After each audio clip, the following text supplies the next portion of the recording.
Red Dwarf Back to Earth is often maligned by fans, perhaps somewhat unfairly, as the overall writing quality is a significant step up from the previous series that came a decade earlier, certainly in terms of maturity. I think the issue is more to do with context and the fact that Back to Earth has a sort of identity crisis about why it exists and what audience it is appealing to.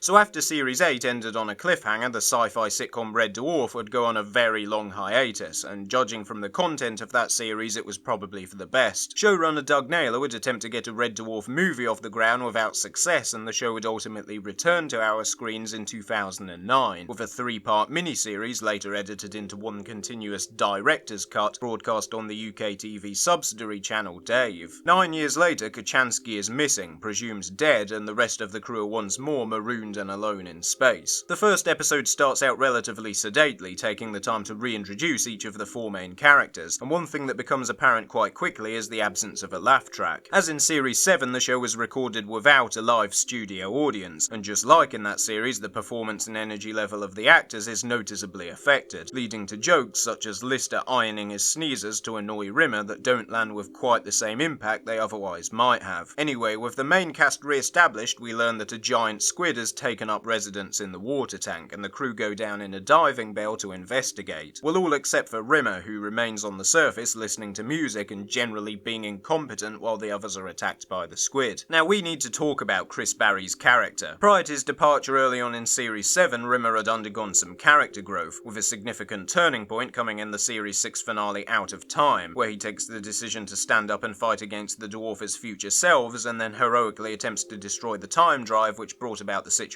in the first place. Following this, he is portrayed as generally more mature and competent until taking over the legacy of Ace Rimmer and Stokemere Clipper. Now, while I don't consider that to be a great episode, the fact that from here on Rimmer is basically just reset to his pre-Series 6 and 7 persona is nonetheless very frustrating for all of those who had been invested in his character development up until this point, and it has to be one of the very worst instances of the status quo is God in any comedy show that I've seen. Granted, you could also say the same about Rimmer in Series 8, but at least there you could argue from a purely continuity perspective that it was a different Rimmer who was resurrected by the nanobots and not the original hologram Rimmer. And besides, considering that series tried to play sexual assault as a punchline, character progression is really the least of its problems.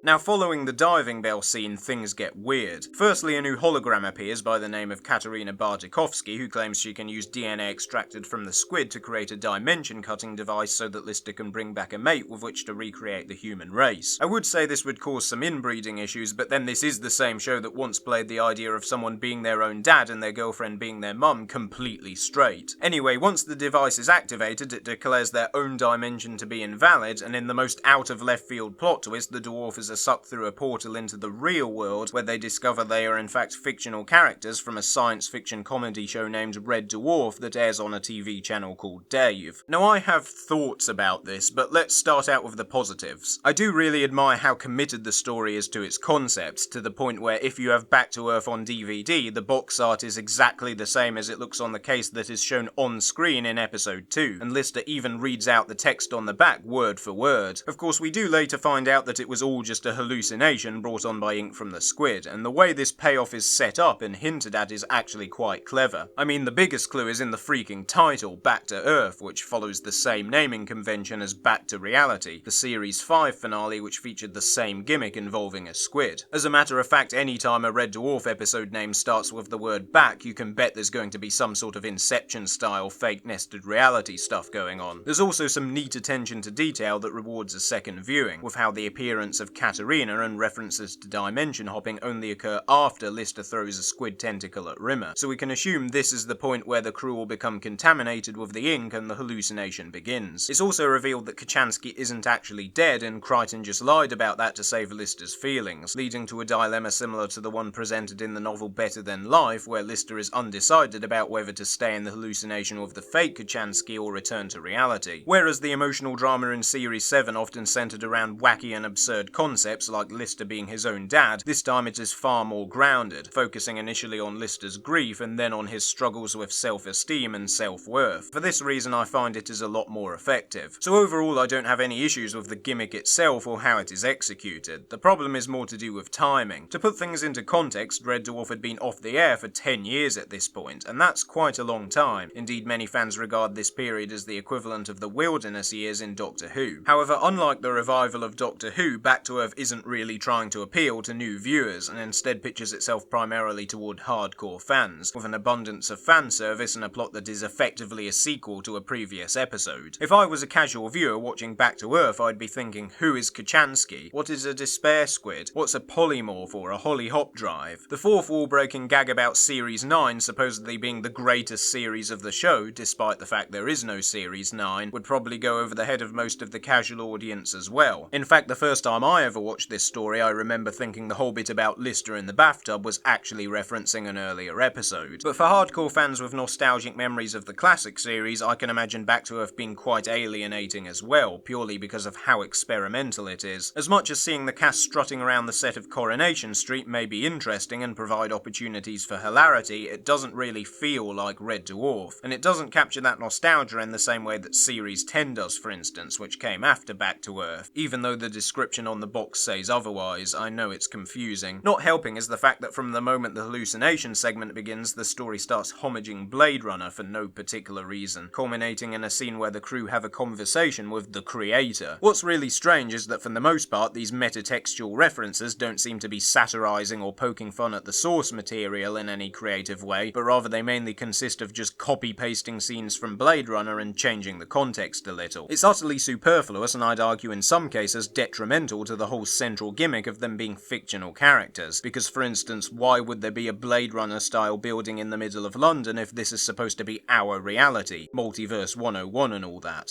In spite of all this though, I must admit I have a soft spot for Back to Earth. For the most part, the jokes are all solid and the emotional beats do land. I just can't help but feel the show would have benefited from having one or two more conventional series under its belt to re-establish the status quo, as opposed to going on a full-blown metaphysical odyssey that's also a Blade Runner homage / Coronation Street crossover immediately after coming back from a decade-long hiatus. And I can't help but wonder if that is at least part of the reason why this story had a lukewarm reception. It really seems like Doug Naylor hadn't learnt his lesson from Series 7 about trying to run before you can walk. For those of you who don't like Back to Earth, I'm genuinely curious to hear your reasoning, so do make sure to leave a comment down below. This is Midnight Chimes, still waiting for the last train home. If you would like to support this channel, then head over to my eBay store, Cult Coven, linked in the description below, where you can purchase nerdy things such as this copy of the Doctor Who files, The 10th Doctor. Send me a message with your order and you'll also get a shout out in my next video.